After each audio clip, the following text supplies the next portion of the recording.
Here, on the island of Sri Lanka, a land bathed in sunlight and cradled by the Indian Ocean, lie two places of extraordinary significance. They are Anuradhapura and Mihintale. These are not merely ancient ruins. They are living, breathing testaments to a civilization that flourished for over 1,000 years. To walk among these weathered stones is to journey back in time to an era of great kings, to profound faith, to remarkable ingenuity. The air itself seems to carry the echoes of history, a gentle whisper that tells a story of a people and their enduring connection to this sacred ground. It is a story that has shaped the very soul of this nation. These sacred sites are more than just destinations for travelers. They are the heart of a culture. Anuradhapura was once a magnificent capital, one of the greatest cities of its time, with palaces, reservoirs, towering monuments. Just a short journey away, the rocky outcrop of Mihintale rises from the plains. It was here, upon this humble peak, that a pivotal moment in Sri Lanka's history unfolded. Together, these two places form a remarkable chronicle of human achievement and spiritual awakening, a story that continues to inspire to this very day. The scale of what was achieved here is almost beyond comprehension. The story of Anuradhapura begins long ago in the mists of the 4th century BC. It was founded by a king named Pandukabhaya, a visionary leader who saw the potential of this fertile plain. He did not simply build a settlement, he designed a city, he established villages for different craftsmen, he created sanctuaries for ascetics, he constructed the first of the great reservoirs, the Abhaya Wewa. This reservoir was the lifeblood of the new capital. It allowed the kingdom to flourish. For over 1,300 years, Anuradhapura served as the royal seat, a beacon of power and culture. The kings who followed added to the city's splendor, custodians of a growing civilization. They mastered land and water management, ever larger reservoirs, complex irrigation systems, transforming dry land into verdant fields, granaries filled. The kingdom prospered and its influence spread. This was an era of immense creativity, sculpture, painting, literature. Monasteries expanded into vast centers of learning and spiritual guidance. The kingdom faced invasions and internal conflicts, yet time and again it rose from the ashes. Kings rebuilt what was destroyed, restored what was damaged, and reinforced the city's defenses. That enduring spirit remains visible in the stones. They speak of a civilization that refused to be extinguished. Anuradhapura stands as a monument to incredible tenacity. A short distance from the grand capital of Anuradhapura lies a place of humble beginnings and profound importance. This is Mihintale, rocky hills rising gently from the surrounding plains. Revered as the cradle of Buddhism on the island, Mihintale, Mahinda's plain, recalls the Arahat Mahinda. Before this moment, people worshipped nature spirits, local deities, and followed ascetic traditions. Buddhism offered a compelling path, peace, compassion, wisdom, on a tranquil hill away from the capital. The caves sheltered monks. The summit offered a place to contemplate the world and one's place within it. The story of Mihintale is centered on a single remarkable encounter. It took place on a full moon day in the month of Poson, over 2,300 years ago. King Jetavanaramaya was on a royal hunt, chasing a magnificent stag up the slopes of Mihintale. Tissa. A monk, robed in saffron, stood atop the rock, Arahat Mahinda, son of Emperor Ashoka, with a small retinue of monks.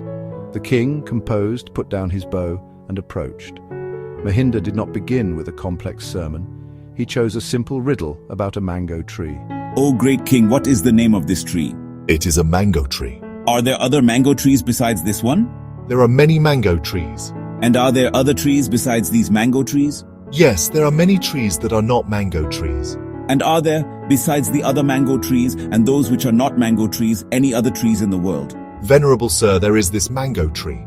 Assured of the king's reason, Mahinda preached the first sermon on Sri Lankan soil. Compassion, non-violence, and the path to enlightenment resonated deeply. That day the king embraced a philosophy that cherished all life, a moment that would define Sri Lanka to this day. The conversion of the king unleashed a wave of creative and devotional energy across Anuradhapura and Mihintale. The great stupas, colossal domes built to enshrine sacred relics, became the most visible expressions of this faith. Ruwanwelisaya, gleaming white. Jetavanaramaya, a weathered brick mountain. Abhayagiri, massive ruins rising from the plain. Their sheer scale is a breathtaking monument to devotion. These were feats of extraordinary engineering and collective effort. Millions of bricks laid by hand. Foundations were deep and complex, each stupa a universe in miniature imbued with symbolism. They are not just buildings, they are mountains of merit, testaments to a shared belief. The Samadhi Buddha statue, carved from a single block of dolomite marble, radiates profound inner peace. The Kutampokuna, twin ponds, showcase exquisite granite work and smart filtration. Isuramunia, famous for its beautiful stone carvings including the Isuramunia lovers and the Sri Mahabodhi, a living link to the enlightenment tree itself. These sacred sites are not silent museums, they are vibrant, living centers of faith. Every day, and especially on holy days, pilgrims arrive, paying homage, making offerings, reconnecting with their faith's roots. Gentle footsteps smooth the stones, the scent of incense, the fragrance of lotus and jasmine, the soft murmur of chants. At the great stupas, devotees circumambulate while ancient Pali verses echo through the air. During the Posun festival commemorating Arahat Mahinda and the introduction of Buddhism, the city becomes a wonderland of light. Public sermons, devotional songs, and open-handed dansalas offering food to all, a moving spectacle of collective devotion.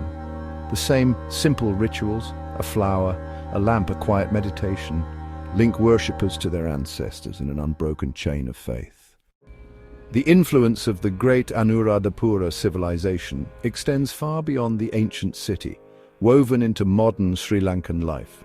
Buddhist faith continues to guide daily life. Compassion, non-violence, mindfulness, first taught on the rock of Mihintale.